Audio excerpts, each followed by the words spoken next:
We know the Trump regime is made up of sore losers, including the biggest sore loser at the top. Well, now after the interim United States attorney for New Jersey, Alina Habba, was removed because her statutory time period of being the United States attorney in Jersey expired, and the group of federal judges who could have voted to keep her on voted against keeping her on.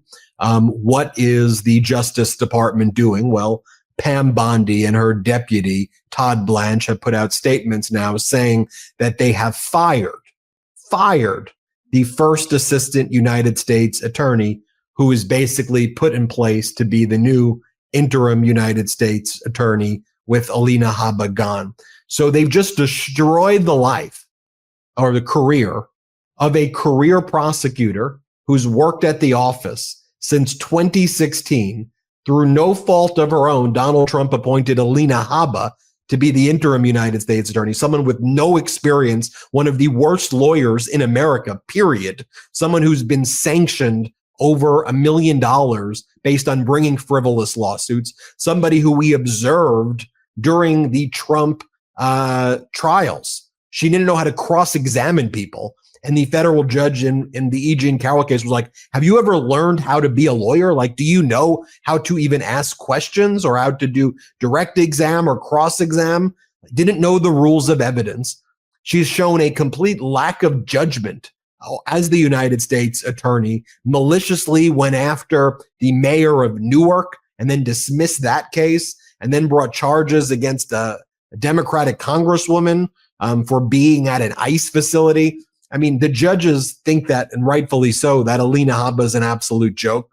But the fact that they have to be so vindictive and fire the career prosecutor, Desiree Grace, someone who gave her life, who's not a political person, just literally a qualified human being who gets the role because there has to be somebody leading the office for an interim period of time while Habba's gone. So they fire Desiree Grace and ruin her career as a way of saying, you're going to take Habba, we're going to take Desiree Grace.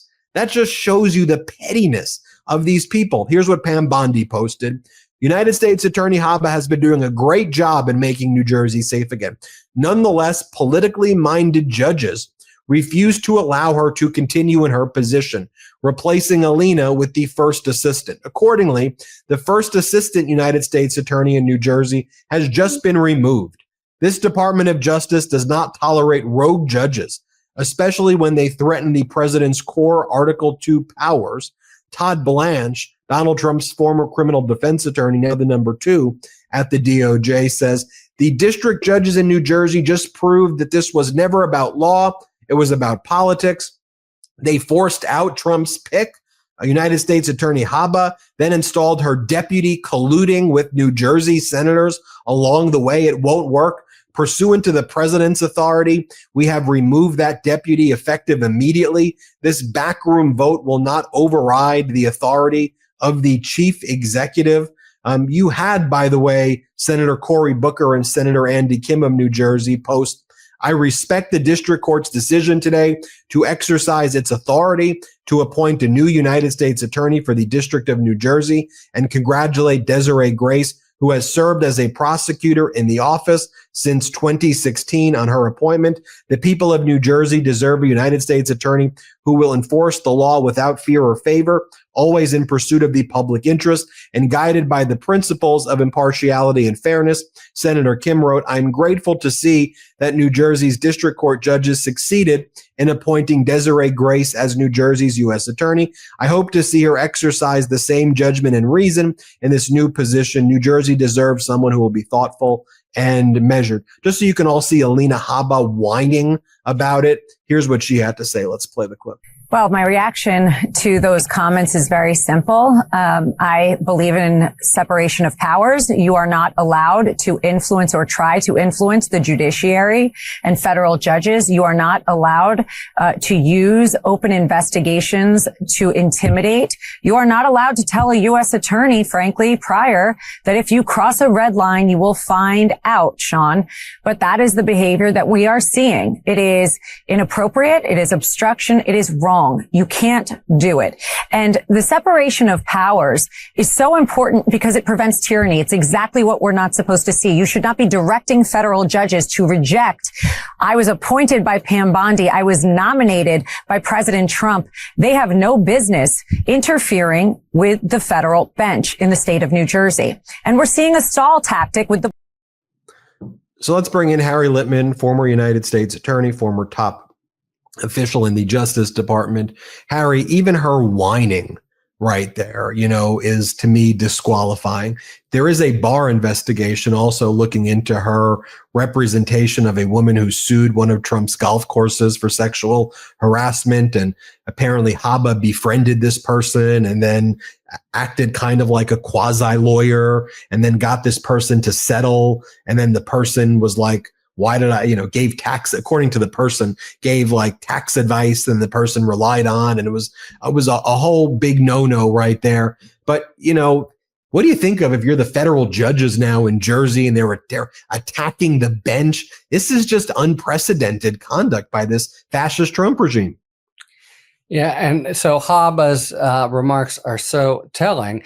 Separation of powers, that's exactly wrong. This is, as they've done again and again, just ignoring the law. There's a legal regime out there, and when the interim's appointment comes to an end, it is just the power of the court to appoint. There's a lot of good reasons why they have it, a lot of good reasons why you might think they would be serving justice more, and they'd be looking there, and they know the assistants there, and they know who can be appointed. But the main thing is, it's the law, this thing they're calling so extraordinary. Now, maybe they are preparing for some kind of challenge to that law, saying, Article 2 doesn't permit the judges, doesn't permit Congress to do what it did, namely saying when there are certain vacancies, the judges decide. But this is a total Habba turns it on his hand. And by the way, let me say, you've said all these things about Habba that are questionable. The number one thing, this is a woman who said, I've never heard a U.S. attorney do anything like this. When she took office, let's see if I can use this office to help turn New Jersey red. It's, the most, it's like if you sort of put it into a computer and said, what's the most nasty, not partisan, not what a U.S. attorney is supposed to say, that would be it. So the judges are understandably resistant to having her in there, and they are totally within their rights, as the rights have always extended. But now what you see is not just tit for tat. The administration is basically saying, anyone you put in, we are going to fire. And you're right.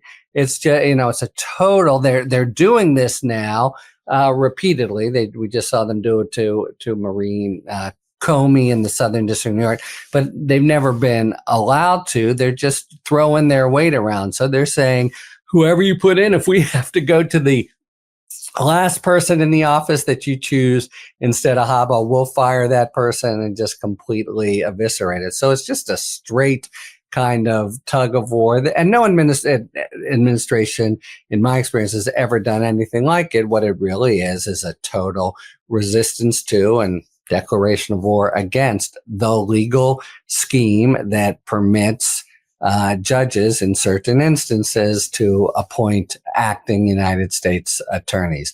And they exercising that lawful authority, you can well understand why Alina Habba, who among other things has no experience, doesn't know the office, is looking to politicize it, is just not who the judges want to see in there. They want to see someone in there who's going to call it straight, who can be relied on to run a professional office. That ain't Alina Habba.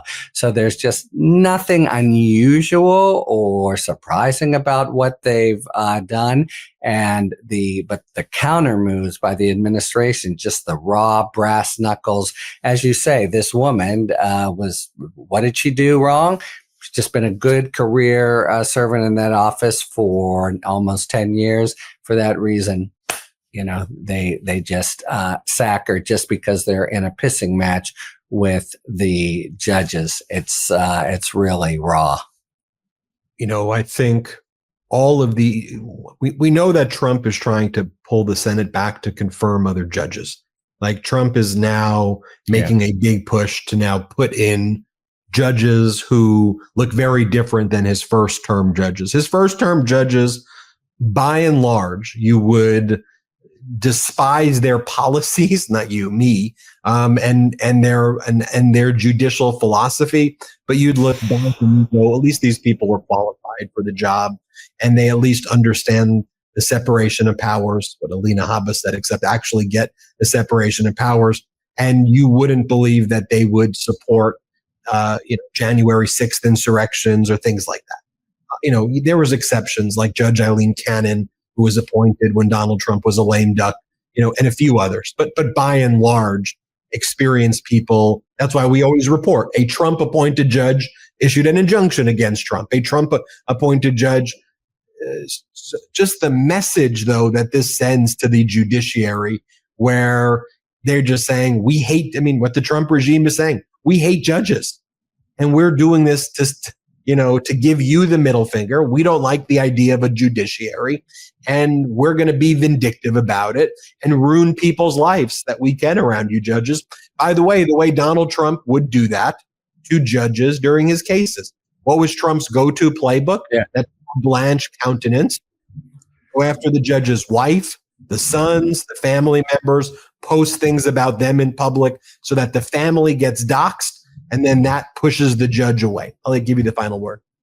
Yeah, look, it is so much of a theme here. They've come in with a blueprint, literally Project 2025, that just wants to assert that they have power to do anything that comes within a